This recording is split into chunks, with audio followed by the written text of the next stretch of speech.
Okay, hello everyone. I'm giving the talk about Project Valhalla, value types in the JVM. I hope you guys weren't too confused about the part 2. I added this because Vlad gave a talk about another part of Project Valhalla at the ScalaDays San Francisco. Those talks work independently, so if you didn't see the first part, it doesn't matter. But it's, of course, highly recommended to watch the first part, too. So what's Project Valhalla? There are basically 2 parts of Project Valhalla. One is specialized generics, which is a topic Vlad talked about, and value types, which is a topic I'm talking about. Is the guy for the projector still here? Maybe we can increase the overscan so that the slide is not completely... that's not important. Okay, so let's go on. So Oracle and the larger Java community are experimenting with value types for a future version of Java. It's probably targeted for Java 10. And it's probably also the largest change to the Java and the JVM since ever, because generics in Java 5 were mostly language compiler only, and lambdas in Java 8 were a bit smaller overall. So everything I'll show is probably going to change, is maybe already outdated.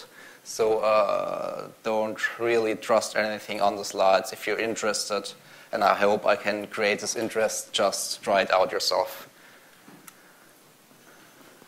So the goal of this presentation is to give a sneak peek of the evolution of the JVM to understand what's happening in the Java ecosystem.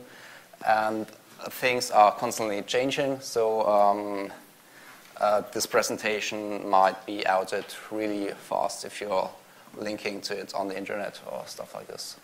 And the idea behind looking into future JVM features is that if we are well prepared and contribute now, we might get features in a version which are more appropriate for using in Scala.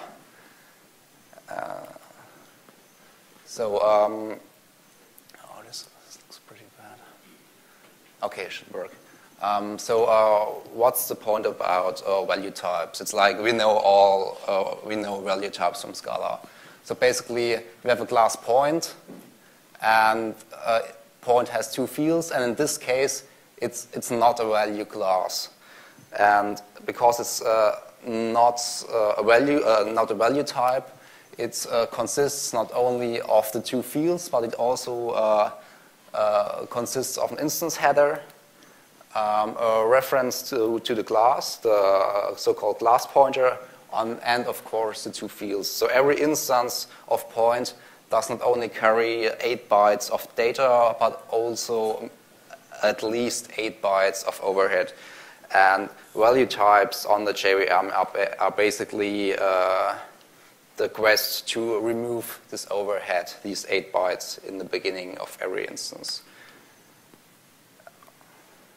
Yeah, so to just recap how references and primitives are laid out in memory in the current Java Virtual Machine. We have, like, for instance, an array of points, and then we have like 1 point with values 1 and 2, and 1 point with values 3 and 4, and we see that this array of points is, of course, an array of references which points to somewhere on the heap, and a third element is a null pointer. And for primitive types, we have this specialized representation of arrays. So an array of int is really just an array where the values are directly embedded into it. And the idea, the question about regarding value types is what could we do to get rid of this overhead in the references? And classes give us a lot of flexibility, but they also have costs associated with it. For instance, the memory overhead shown. So what if we could trade in some of the flexibility of classes for more memory efficiency? So if we said, well, we want to have a class, but we try to eliminate inheritance as much as possible and don't really allow dynamic dispatch at runtime, then the instance header wouldn't really be required. And if we eliminated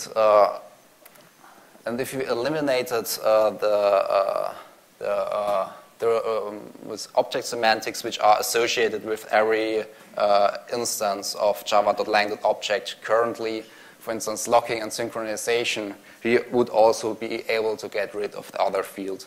So basically, at the bottom, we would only have the two fields left. And the memory representation would look a bit like this. So we could create an array of point, where point is in the new value type, and the data of these points would be laid out in memory sequentially. So a common description of value types is it codes like class, but it works like an int. So from one point of view, it's a user-defined primitive type, and from another point of view, it's a compact, lightweight class with value semantics instead of reference semantics. So I just talked about the required restrictions a few slides ago. So just to give you an overview that there are plenty of restrictions involved.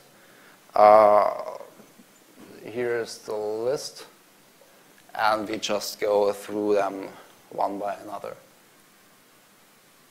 So, of course, that's what we are all thinking now, what we will discover what's really the difference between value types as they are now in Java and now in Scala and the future value types in Java. So currently in Scala, our value types are limited to a single field, and boxing is required in a few places. For instance, if you want to put value types in arrays, the value type will be boxed. I talked with Dimitri from the EPFL.IT team, and he told me that some of the restrictions can be dropped, but that's the current status of Scala C. And in comparison to the future JVM feature of value types, we see that with native support, it's easy to support value types with multiple fields because the JVM handles all the hard stuff for us. And of course, if the JVM has support for value types, there's no point of boxing them when storing them in arrays, for instance. So the basic syntax, or the basic non-syntax, which was proposed on the Valhalla mailing list, which is basically the mailing list where all the discussion about specialized generics on value types happens, uses this syntax. And the syntax is intentionally very, very ugly to discourage any discussion about the syntax.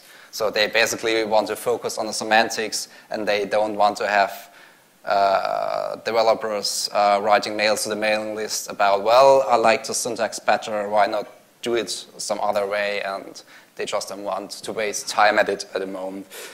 So we see that we have some kind of modifier, in this case by value, which is just prepended to the class, and this turns the class into a value type in a future JVM version. But this, the class we are seeing here is basically breaking one of our restrictions, which says they need to be file and not extensible.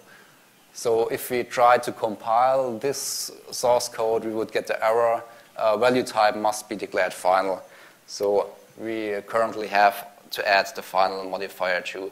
There is some discussion whether the requirement of writing final down can be dropped, whether by value implicitly means also final or not, but that's up in the air currently. And another requirement which we are breaking here in this source code example is that we are inheriting from another class. We have this class parent, and we have our final by value class box extends parent, and also such a class definition will be rejected, and the compiler says that a value type may not extend another value or class. So a value type is not allowed to extend a class or even another value type. Only interfaces are allowed. Value types also require immutable fields. So this class still wouldn't compile. We would get the error that the field which we are defining here in value needs to be declared final. So if you're adding the final modifier to the field, we should finally get something which compiles. And now the question is, the Java spec basically says, well, value types are immutable. And we know Java, the way of writing code in Java, and usually in Java everything is mutable. So we could ask, well, why did they decide to require that value types are immutable? And to understand this, I've written down an example of mutable value types in another language, which is C#. C# supports value type, and it also supports mutable value types. And we will realize why mutable value types might not be not such a good idea in a few minutes. So in this code example, I've declared a method setPoint, which accepts a point, accepts an integer x and an integer y, and basically just sets the point to those values. And then we have some kind of array of points, and we have a new point in there with x equals 1 and y equals 2. And now we are calling setPoint, and we are trying to set this point to x equals 3 and y equals 4. And now the question is, what happens on the last line where we are printing out the value of the point which is contained in the array? So this is not Java puzzlers, but, well, I'll ask anyway. Who has the opinion that the last line prints x equals 1 and y equals 2? Just raise your hand. Okay. Who has the opinion that it prints x equals 3 and y equals 4? Okay. Who says it depends? Okay, that's always a catch-all. Yeah. And who says D, it fails to compile? Okay, so basically it's C, it depends. Because I was a bit misleading here. I didn't show you the declaration of point. So if the point was declared as a class, the answer would be 3 and 4. But if point was declared a struct or a value type, the answer would be 1 and 2. And that's the reason why mutable value types are not a good idea. So if point was declared as a mutable value type, what happens is that in the second second line from the bottom, PS bracket 0 would not refer to the element in the array, but would have already copied it, and set point would actually do nothing because it doesn't return anything and it doesn't actually change anything outside. It would just write something in memory and just discard it. So it's basically a no-op with mutable value types. So Java doesn't have them, and I think it's a good idea. So another requirement is that value types have no identity. So if I wrote code like this, new box1 equals new box2 in Java, it would fail to compile, and it would complain that value types do not support equals. Another requirement is that there are no recursive definitions. If we would take the source code of this example and change it to receive a box in the constructor and declare a final field of box, it wouldn't work because basically the class could get reach unlimited size, because every box would require another box to initialize. And because the fields are embedded into the main class, the instance would be often unknown or potentially unlimited size. So this currently works and compiles, but it should return an error in a future version of Java-C. Another thing is that value types are required to be non-nullable. It's just like in Scala, so if you write this down, it shouldn't compile, and at the moment it compiles, sadly. And the last requirement is about value semantics.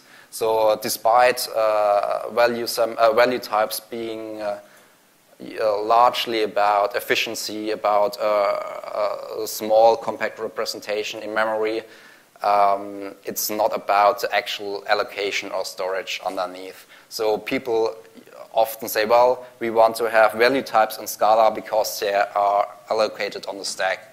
But it's not really important. So as long as they obey these value semantics, as long as they behave like primitive types, it doesn't matter where they are stored. So they are probably often stored on the stack, but sometimes the JVM could also decide to store them directly in registers, or maybe even put them on the heap if it figures out that the value type is too large and it's more efficient to just pass a reference instead of copying the whole data. So the allocation shouldn't really matter, and it's the semantics which are surfaced on top of the runtime.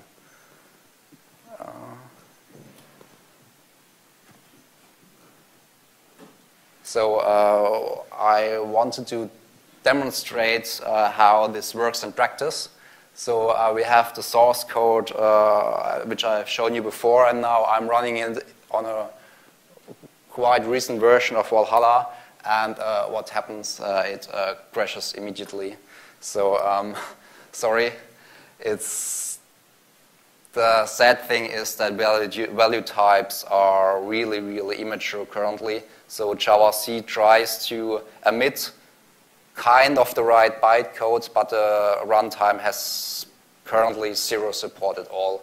It's a bit sad because the support for specialized generics is pretty far right now, but the support for value types is just not there yet.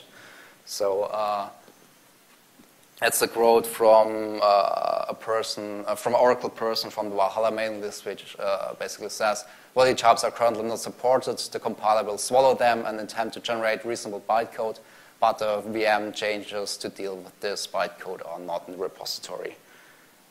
So we just look at the bytecode. If we can't let the JVM execute, the bytecode will just execute it in our head. So the classfile format for this future version of Java has been changed a bit to contain new bytecode instructions, and some of these instructions are quite similar to the ones which are already there in current versions, but some instructions are new and different. And everything I'm showing here is subject to change. There will probably most changes will probably happen in this category in the current years, in the years to come. So be wary of everything I show. So we have the by value class, which we already know, And if we just look at this line in the declaration, which which says final by value class box, and we disassemble it with Java P, we are getting something like this. So we have like final and value and extends javax.lang.value, and we have another flag down there which says ec_value. So there is some kind of representation there, both in terms of flags. Flags are used, for instance, for things like marking classes final or marking classes as being an enum and stuff like that. And it looks currently like there will be another flag which just says this class will be a value type. And additionally, it might be possible that all value types also receive some kind of fake class like this javax.lang.value instead of java.lang.object. But maybe this will be dropped. So currently there is also no actual implementation of this javax.lang.value in the Valhalla's repository as far as I know. So this thing is completely synthetic. So if we look at the descriptors, which basically are the encoding of class names and types in the JVM, and we'll just use a reference type for comparison, we see that the descriptor is basically an L for classes, then the class name separated by slashes and a semicolon. And that's basically it. And for primitives, it uses these special predefined names like this I for this method, which basically says, well, I take an integer and I return it.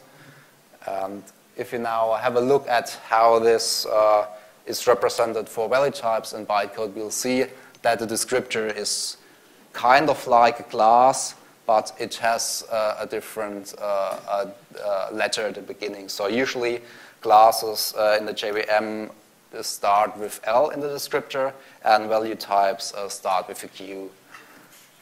And there might be also the possibility to use L.box semicolon, which would point to the boxed representation of a value type, which might still be necessary in some case, but that's not verified currently. So Q.box is the descriptor of a value type, and there might be another representation which is just a L.box semicolon to refer to a boxed representation of this value type. And if we look at the actual bytecode instructions, like load, store, and return, we see that they are all kind of similar. So for references and the same method I've shown, it just says a load, so basically loads the argument which was passed to this method, and it returns it again with a load and a return. And basically a means it works with a reference. For integers, it's basically the same. It says I load and I return. And for value types, there will be a lot of bytecodes which are basically just prefixed with a V instead of an A or an I. So we have vload and return, and that's basically it. That's basically everything you need to know for load, store, return, push. Okay, it doesn't matter for pop and stuff like this, but most of the changes will be just taking an existing bytecode and adapting it to value types.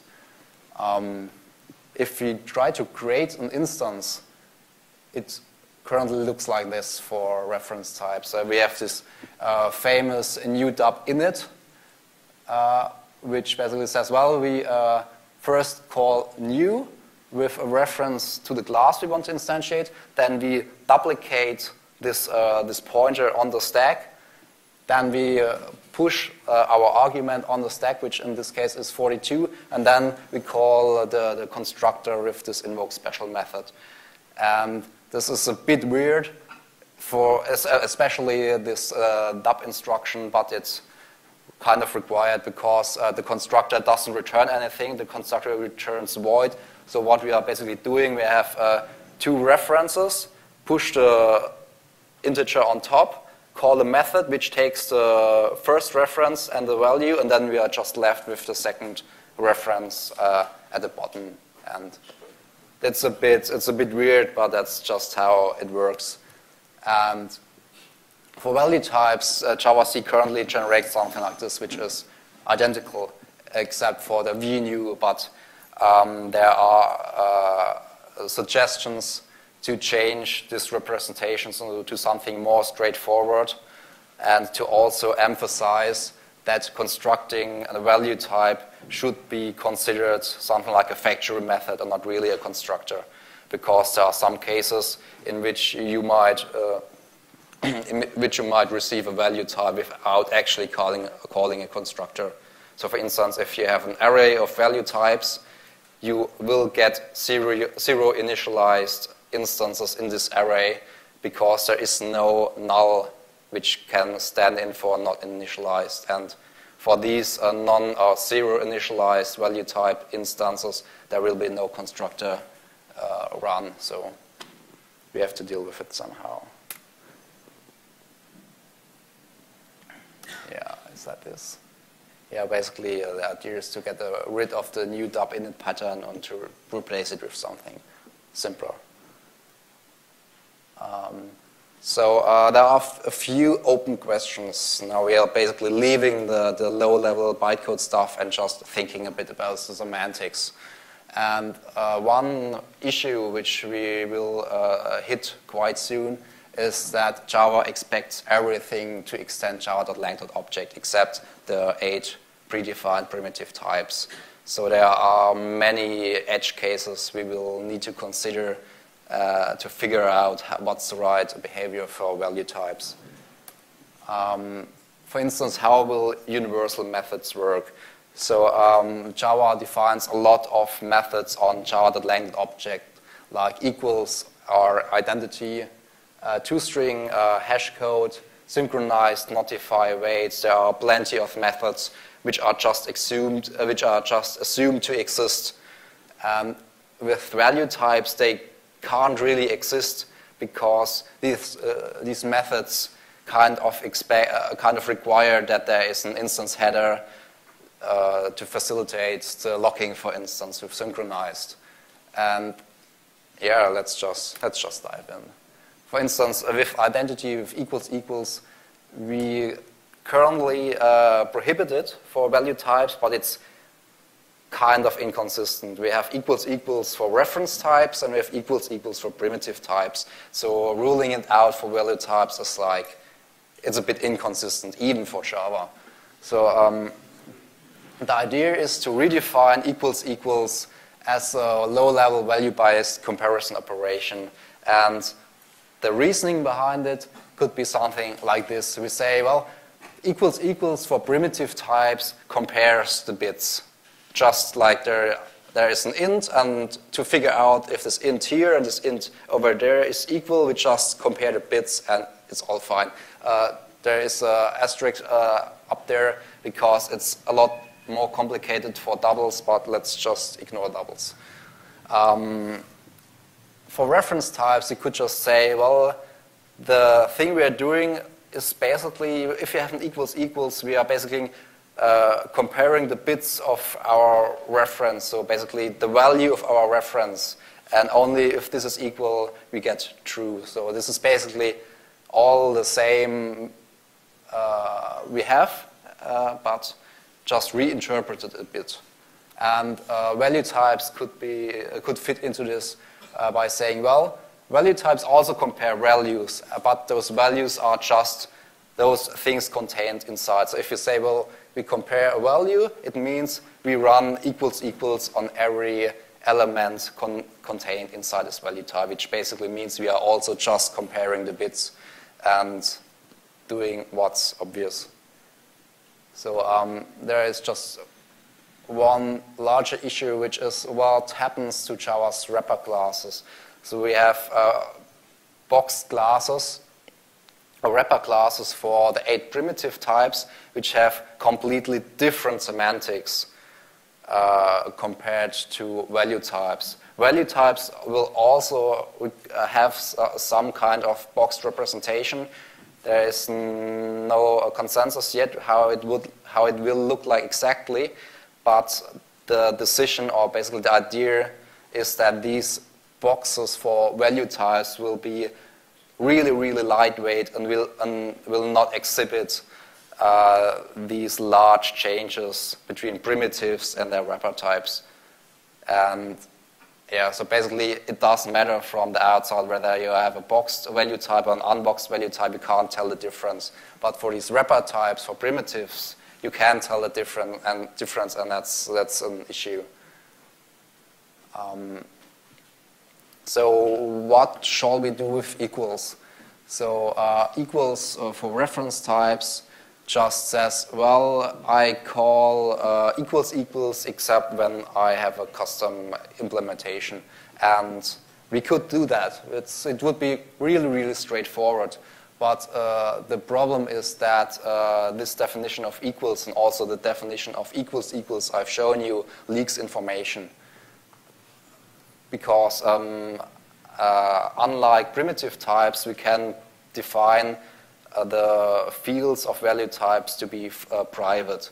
So we wouldn't really be allowed to access the private fields of value types, but if we would have the definition of equals equals and equals as shown, we would leak information, because we could just generate our own instance of value types and just compare it to some unknown value types where we want to find the inner state. So we could just brute force our way to receive the value out of the private fields by just running the comparison on every possible instance. So it might be an issue, it might not be an issue. It's probably a language lawyer discussion. It's required to be some decision, but yeah, not sure what's the right thing here. So another question is, what shall we do with toString? So currently toString includes the class name and this add and then some random number. It's like everyone coming from C or C++ thinks, well, it's some kind of pointer or reference stuff, but we all know that's not true, but we still have to deal with it in some kind of approach. So this toString doesn't really make any sense for value types at all. It is more or less nonsensical for reference types, but for value types it's even worse. So one thing we could do, we could say, well, we define a default implementation for toString, which could look like this box parent 42 parent. So it would be kind of nice. That's how Scala does it with case classes. But the issue here is that it has the same problem with information leaking, which I've shown you above with equals and hash code. So even it's just a basic question. Well, if the fields are private, how will toString react to that? Will it still show the value of these fields, or will it do something else? Yeah, it's like there are many questions and probably no good answer. And one of the more painful issues is concerned with synchronization and locking. So one requirement for value types is that they are not allowed to be locked, or you can't throw them, for instance, throw them into a synchronized block. And it's quite easy to reject in easy cases. So, well, we have this box, a new box, and we call synchronized box, and the compiler could just say, well, that's not allowed. But what happens when we start hiding this synchronized operator in another method? Well, like in this example, we have some method, and this some method just takes an object. And if it takes an object, we have actually no idea what's what's inside it, because we can also pass value types to methods taking objects. They will be boxed in some way, but it's possible to call this method with a value type, and then we will have to figure out what should happen if we try to synchronize it. Because synchronizing the boxed representation of the thing we passed in is just a standard programming error, because it will never do the thing which it was intended to do. But throwing exceptions at runtime is another bad choice. So it's kind of terrible. Anything that you can do here is not great. So we have the same problem not only with object but also with other classes, with random interfaces, where we can't just tell whether the instance passed in is a reference type or a value type. And of course, it's the same with generics. And in this case, Scala does actually something which is a bit better. So if we try to define a method def, which takes an instance of any or a type of any and runs synchronized on it, it will just not compile, and Scala C will complain that the value synchronized is not a member of any. The same with generic types. The Scala C will also complain that synchronized is not a member, and it also works for some interfaces. This is written in a smaller font because it's a special hack to make serializable not contain synchronized. So the issue in Scala is that we have these universal traits which don't extend java.lang.object, and they are they are basically like T or any, and if you have already seen them, they are defined like this. So basically, if you write trait foo, the interface extends java.lang.object, but if you write trait foo extends any, it doesn't extend java.lang.object, and it doesn't contain all these methods I've shown you above. And that's kind of unfortunate because it requires an upfront decision. So if you define an interface, you have to make a decision whether it should contain all these methods, and therefore it won't be usable for any kind of value type at all. Or you have to say, well, this interface will never require any kind of synchronization, so I'll declare it as an universal trait and be done. And another question is whether the current default of opt-in versus opt-out is basically the current default is opt-in. We have to explicitly say that we want a universal trait, and otherwise we get a standard java.lang.object extending trait, or whether opt-out is maybe a better choice, that we don't include java.lang.object parents by default in traits and require something like a trait foo extends any ref for traits that should contain these methods. So I think we're running out of time.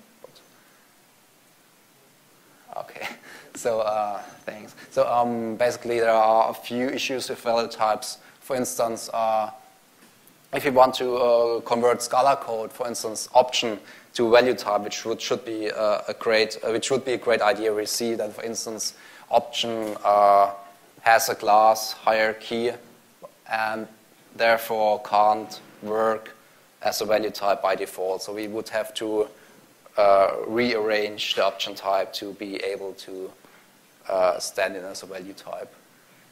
And the connection between value types and generics is that value types without specialized generics, as they are planned for Java 10, wouldn't be really useful, because with erased generics, value type instances would just be boxed just like primitive types.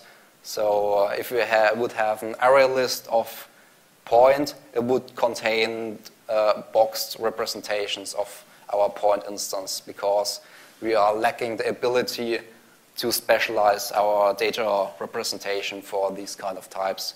And only with specialized generics in combination with value types, you can actually leverage performance benefits in a not painful way. Basically, without better generics, value types would only be useful in arrays because that's the only data structure which could just contain them without any changes. So the technical conclusion is that there is some compiler support for value types in Java C yet. We have pretty much no runtime support. There is a general agreement on many things, but on the details there is a lot of discussion because there is just not really any consensus yet. And the interactions between value types and specialized generics will complicate the matter further. So value types are a hard topic. Specialized generics are a hard topic, but if you combine them, then it gets really, really ugly. And the general conclusion is that JVM is finally evolving at a better speed than in the last 10 years.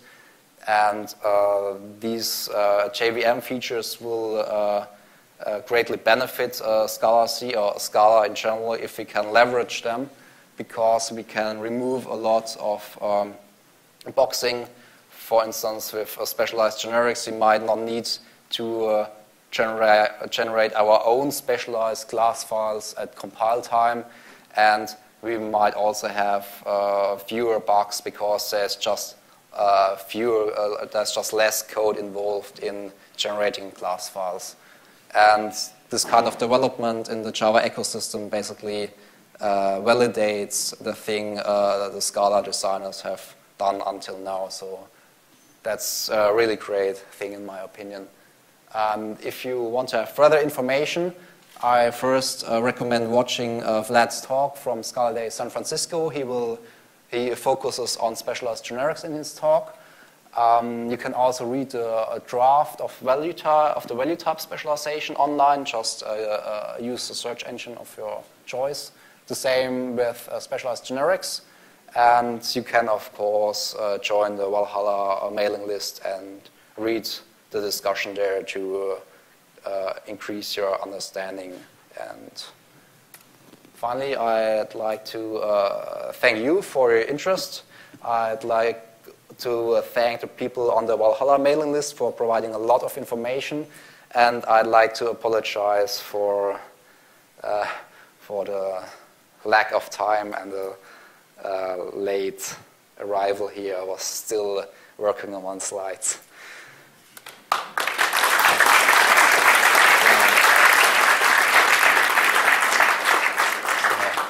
So we might not have that much time for questions, but you can also just come afterwards.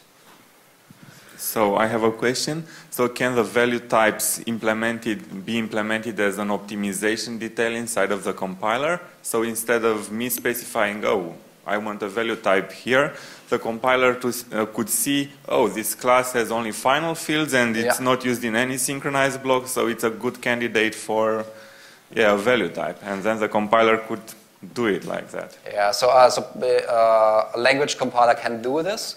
I think Dimitri from EPFL from .The.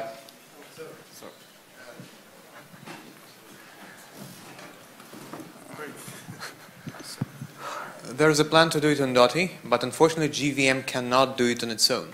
The problem is that JVM is doing class loading lazily. So when the classes are loaded by JVM, it initially starts to see this class as effectively a final one. And it will, even if it will make a decision to make it a value class and use such representation for it, it cannot retroactively change this decision. So implementing this as an optimization in the JVM isn't possible, given the GT scheme. But as a language compiler, it is. Yeah, so basically, the JVM can get rid of the virtual dispatch with class hierarchy analysis, but it can't really change the representation of the individual instances. So. Hi there. My question is about the consequences of the decision to make the data immutable. Consider a hypothetical example of a large array of triangle data where each triangle has 3 nested points inside it for a total of 9 points.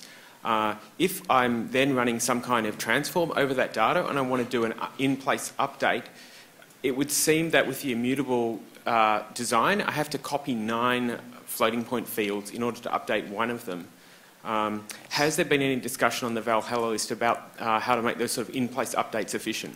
I think it's a very good question. There are not that many discussions about it, but I think that's the case because the JVM can figure it out on its own. So basically it has like these 9 fields after each other, laid out sequentially, and if I just update one, it will just figure it out that it doesn't need to copy them all from the array to the stack, for instance, change it and then copy it back, but it will just write it directly into the array. That's just my assumption, because it would be valid, because even if the even if the value types are mutable, the location in the array is still mutable. So I'm not that worried about it. I think it will just work.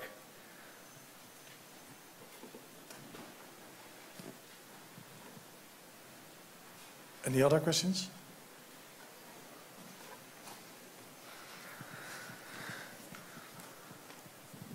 What about using switch statements? In what sense? Use of value types. You can use primitives in switch statements, but not classes. Would you be able to use value types? That's a good question. I've never seen any discussion about it. I would guess that it would be disallowed, because it's not really. It's like the things you are allowed to use in switch statements. It's not like only primitives, but it's like there's some custom list. It's like, I think, primitives and strings, and I'm not sure enums, and I'm also not sure about class. No, I don't think class literals. But it's like a weird list, not really about primitives. So I don't think value types will be allowed in switch statements.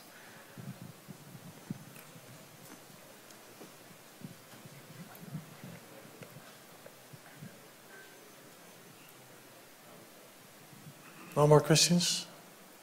Okay. 1, 2, 3.